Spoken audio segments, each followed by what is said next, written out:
within a few minutes of being born.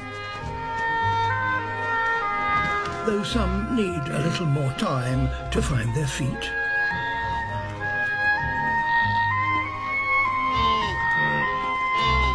But a mother won't let her calf suckle until it's mastered a few physical skills.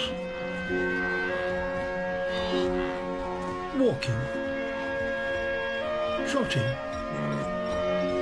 and running. Wildebeest calves must run if they're to stay alive.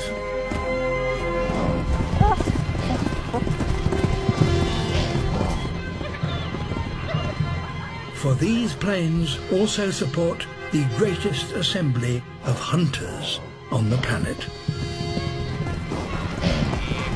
Each species has its own special hunting technique, but all have the same aim.